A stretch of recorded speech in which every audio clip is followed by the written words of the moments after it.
Hi friends, பாண்டியன்ஸ் two serial today episode என்ன மாதிரியான twist ஆக்க போகுதுன்னு பார்க்கலாம். பழனி ரொம்பவே கோபப்படுறாங்க. பாவம், அவ சின்ன பொண்ணு, அவளை நான் குழந்தை மாதிரி வளர்த்தேன். அவளுடைய வாழ்க்கையை எல்லாம் இப்படி கெடுத்திருக்கான் அந்த குமார்.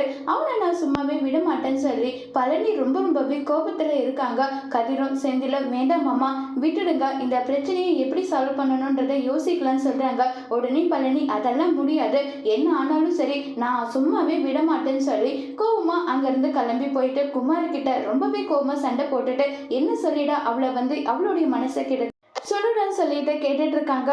உடனே சக்திவேல் போதும் நிறுத்துடா, என்ன விட்ட ஓவரா பேசிட்டு இருக்க, என் பையன் அப்படி என்ன தப்பு பண்ணா, இங்க பார், அவன் இவகிட்ட பேசினா, இவன் அவங்கிட்ட பேசினா, இதுக்கு என்ன பிரச்சனை, இனிமே நீ அவங்கிட்ட பேசுற வேலை வச்சுக்கிட்டு அவ்வளவுதான், எதா இருந்தாலும் நீ என்கிட்ட பேசுன்னு சொல்லிட்டு சக்திவேல் கோபப்பட்டு பேசுறாங்க.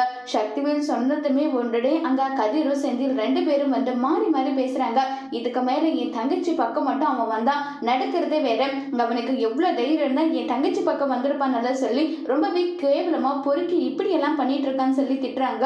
உடனே சக்திவேல், டே என்னடா பேசிட்டு இருக்க, என் பையனை பார்த்து பொறுக்கின்னு சொல்லிட்டு இருக்க, நீங்க தாடா அண்ணக்காவடி பசங்க நல்லா சொல்லி அந்த பக்கம் சக்திவேல் சண்டை போட முத்துவேல் இதுக்கு எதுவுமே ரெக் பண்ணாம அமைதியாவே இருக்காங்க. அங்க இருந்து சண்டை அடிச்சுட்டு கிளம்பி போனதும் உடனே போயிட்டு காந்திமதி என்னடா பண்ணி வச்சிருக்க, இங்க பாரு, இதுக்கு மேல அந்த பொண்ணு பக்கம் திரும்பின அவ்வளவுதான், நடக்கிறதே வேற நல்லா சொல்லி மாறி மாறி சண்டை போட்டுட்டு இருக்காங்க. இப்ப வீட்டுக்கு வந்ததோ ராஜி கதிர்கிட்ட கேக்குறாங்க, ஏதோ பிரச்சனை இல்லையே, எல்லாம் ஓகேவான்னு சொல்லிட்டு உடனே கதிரும் எந்த பிரச்சனையும் இல்லைன்னு எல்லாம் பேசிட்டு இருக்காங்க. இப்ப கோமதி இவளை நான் எவ்வளவு எல்லாம் நம்பிக்கை வச்சிருந்தேன், இவ இப்படி நம்பிக்கை கெடுத்துடாலே, அதை நினைக்கும் போது எனக்கு அவ்வளவு வருத்தமா இருக்கு, அவ்வளவு கோபமா இருக்குன்னு நல்லா சொல்லி ரொம்பவே வருத்தப்பட்டும் ஃபீல் பண்ணியும் பேசிக்கிட்டு இருக்காங்க. இதை கேட்டு நம்ம கோமதி அழுதுட்டு இருக்காங்க. உடனே அங்க அரசி போயிட்டு, அப்பா என்கிட்ட நீங்க பேசுங்கப்பா, என்கிட்ட நீங்க பேசாம இருக்கிறது எனக்கு மனசுக்கு ரொம்ப கஷ்டமா இருக்குப்பா, என்னால முடியல, ப்ளீஸ்பா என்கிட்ட பேசுங்க நல்லா சொல்லி ரொம்பவே ஃபீல் பண்ணி எல்லாம் பேசிக்கிட்டு இருக்காங்க.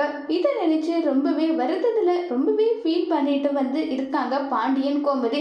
ரெண்டு பேருமே எதுவுமே பேசாம ரொம்பவே சைலண்டா ரொம்பவே வருத்தத்துல இருக்காங்க. அதோட இந்த எபிசோட முடிச்சிருக்காங்க.